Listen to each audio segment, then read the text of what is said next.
دین کو کچن تک زیادہ محدود کر دیا رمضان میں اجتماعی طور پر ہمارے معاشرے میں، تو ایسا نہیں ہونا چاہیے.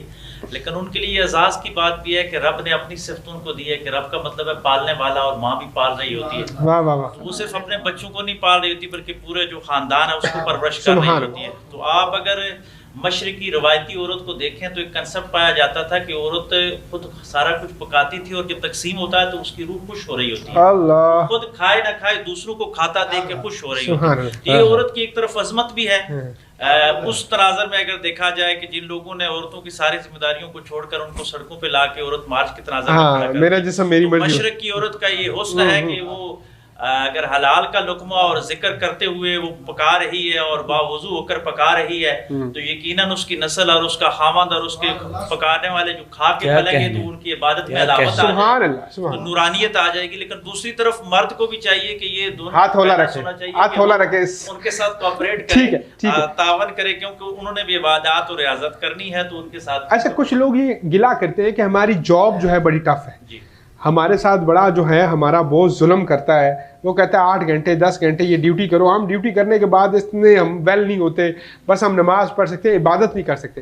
تو کیا یہ جو بلیمنگ گیم کھیلی جاتی ہے امپلائیز کی جانب سے اپنے باس کے لیے، یہ بلیمنگ گیم ٹھیک ہے، یا باس کو چاہیے کہ وہ اب خیر ہے جی 1 مہینہ کمپنی نقصان میں جاتی ہے تو نقصان میں جائے کیونکہ اللہ کی عبادت کرنی ہے تو میں سب کو فری کرتا ہوں، یا نہیں وہ اپنا کام لے، یہ بھی ان کے لیے عبادت ہوگا؟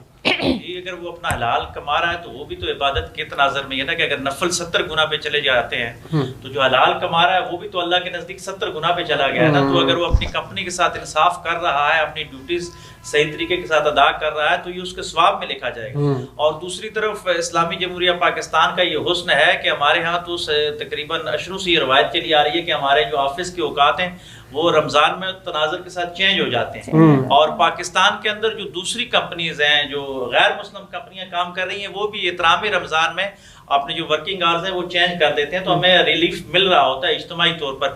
کوئی اکا دکا واقعہ ہو کہ اگر کوئی ظالم ایسا آدمی سیٹ ہے یا ایسا ہے جو رمضان کی وجہ سے کسی پہ زیادتی کر رہا ہے تو اس کو خوف خدا ہونی چاہیے. اور دوسری طرف روزے دار کو بھی اپنا بیلنس رکھنا چاہیے، انصاف کرنا چاہیے کہ روزے کی وجہ سے وہ ڈنڈی کام میں تو نہیں مار رہا، کیونکہ روزہ آپ کا اپنا معاملہ ہے اللہ کے ساتھ، اور آپ جو اس کی پیمنٹ لے رہے ہو، جو آپ کی جاب ہے اس کی پیمنٹ آپ کو مل رہی ہے، اس کا آپ کو حساب دینا ہوگا. تو روزے کا مزہ مزید بڑھ جائے گا کہ اگر آپ ایک تھکے ہارے ہوئے ہیں، اللہ سے محبت کا تو یہ عالم ہے نا کہ آپ میں ہمت ہی نہیں ہے، اور پھر بھی آپ تراویح کے لیے کھڑے ہو گئے اور پھر بھی آپ عبادت کے لیے کھڑے ہو گئے، تو یہ ایک زیادہ مزہ ہوگا، زیادہ لطف ہوگا. بالکل بالکل ایسے ہی. اچھا ڈاکٹر صاحب، ایک اور بات فرمائیے گا کہ دسترخوان بڑے بڑے سچے ہم نے دیکھے ہیں کہ روڈوں کے اوپر بڑے بڑے دسترخوان ہیں، اور عمومی طور پہ یا آپ کہہ سکتے ہیں کہ اس میں میجورٹی ان لوگوں کی ہے جنہوں نے حقوق العباد ادا نہیں کیے.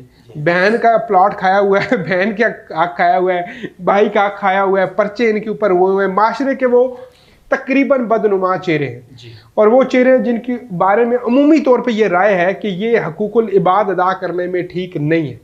تو کیا یہ حقوق جو وہ ادا کر رہے ہیں 4-5 صفحے لگا کے وہ اچھے سے مطلب لوگوں کو انٹرٹین کر رہے ہیں، افطاری کا بندوبست کر رہے ہیں، تو یہ کیا ان کے وہ گناہ کو دھو دیں گے جو یہ ناکام کوشش کر رہے ہیں یا کامیاب کوشش کر رہے ہیں ناکام دھونے کی؟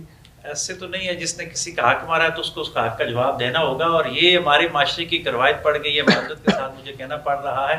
اس میں ان لوگوں کو تو اپریشیٹ کرتا ہوں، خراج تحسین پیش کرتا ہوں جو حلال کے مال سے وسیع دسترخوان لگا رہے ہیں. لیکن ہمارے معاشرے میں ایک بہت بڑا یہ المیہ جنم لے گیا، اور اس میں مذہبی لوگوں کا بھی کردار ہے کہ محراب و ممبر نے بلیک منی کرنے والوں کو محراب اور ممبر تک لے آئے ہیں. وہ خوبصورت مساجد بنا رہے ہیں، بڑے بڑے دسترخوان لگا رہے ہیں، وہ علامہ صاحب کی خدمت بھی اچھی کرتے ہیں، وہ ناتوان حضرات سے محبت بھی بڑی کرتے ہیں، اور پھر وسیع دسترخوان لگاتے ہیں. اور اس کے بیک پہ اگر دیکھا جائے تو کہیں نہ کہیں وہ بلیک کالر ہے، بلیک منی ہے، اس کو وائٹ کرنے کے چکر میں اور عوام کے اندر ہمدردی لاتے ہیں. ہاں، ایک بدنام زمانہ شخص جو ہے وہ چلیں ایک مذہب کے ساتھ جڑ کے، ہمارا مذہب، ہم مذہب کے ٹھیکیدار تو نہ ہوئے لیکن حقوق العباد ادا کرنے میں اس کو جو ہے وہ پیشتر ہونا چاہیے. پھر اس کی وجہ سے برکت ڈاکٹر صاحب ختم ہو گئی ہمارے معاشرے سے. آپ دیکھیں آج سے 10 سال پہلے یہ دسترخوان کا کنسپٹ نہیں تھا پاکستان میں، لیکن چوری چھپے پڑوسیوں کو دیا جاتا تھا، غریبوں کو دیا جاتا تھا. ہمارے ملک میں اس طرح کی غربت نہیں تھی.